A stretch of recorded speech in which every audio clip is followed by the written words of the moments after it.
Yo, what's up with you guys? It's Yon Hunter Jr. here, and today we're going to learn how to mix gospel drums in Logic Pro. And once again, we're going to be featuring the Yosh Drum Warehouse Volume 2, and I'm going to show you guys a cool trick on how to get a head start with adding samples to your drums. We're going to get into that in just a minute, so let's open up this Logic session and let's get started. And so we can just give everything a listen, and this is what we have going on with no plugins.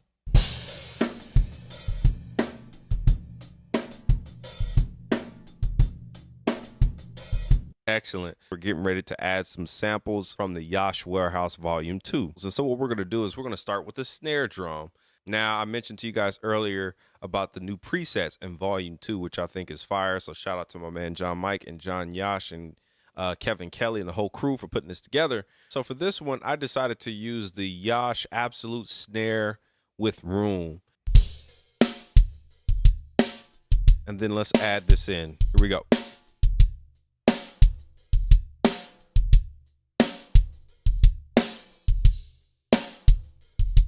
All right, cool. So now that we have that, let's work on the kick drum. Let's add some samples to this kick.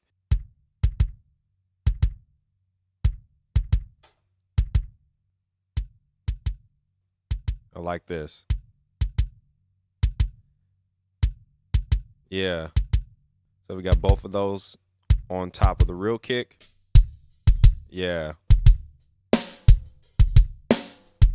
So let's go into the toms. So first round of processing on the toms is, you guessed it, the SSLG channel. And so we're going to come over here and we're going to activate the rack tom preset.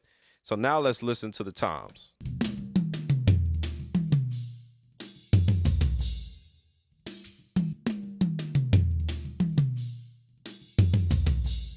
Nice. So that's the beauty of the SSL. So this is my go-to for my drums once again.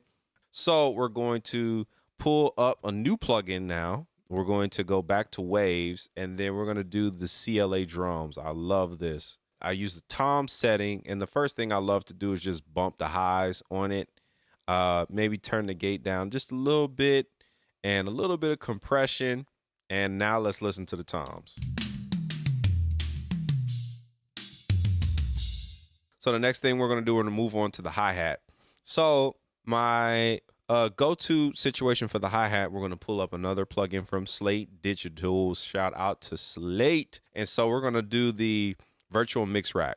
And so we're going to use the FG401 compressor, and this is going to give us some compression. Okay, so the first thing I'm going to do is roll off probably about to 100 hertz or so. So I like to keep a little bit of the body of the hi-hat. And then the next thing I'm going to do is compress it.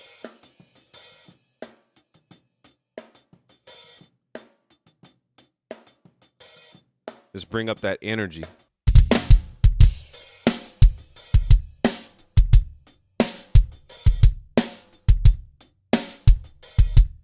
All right, so the next thing we have on the agenda is the overheads. So we're going to come over here and use the virtual mix rack, and we're going to use the same concept.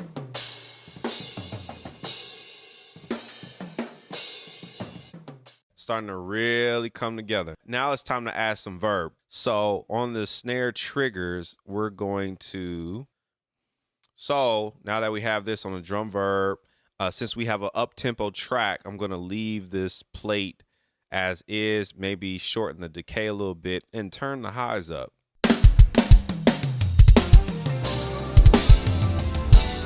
And I'm gonna do the same thing for the overheads. I'm gonna send some of the little bit of the overheads to the verb, and then a little bit of the hi-hats to that verb.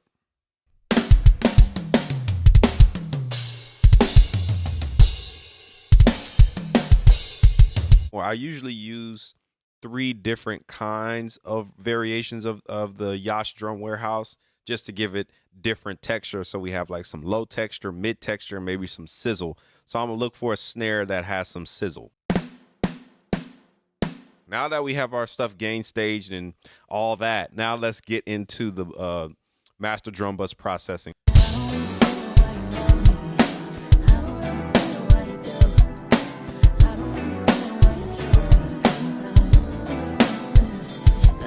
So that's a good sweet spot, 6 milliseconds. That's pretty good.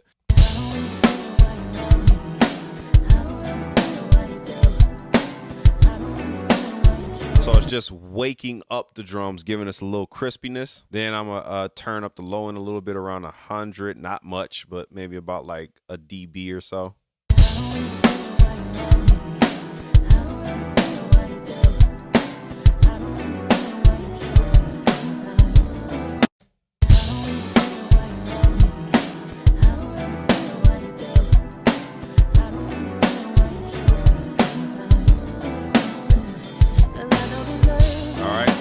So you see how subtle that is. It's very subtle. I'm not doing nothing nuts. And that helps us arrive at a really good lively drum sound.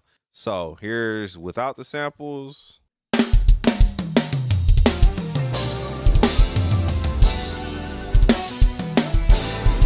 And here's with the samples.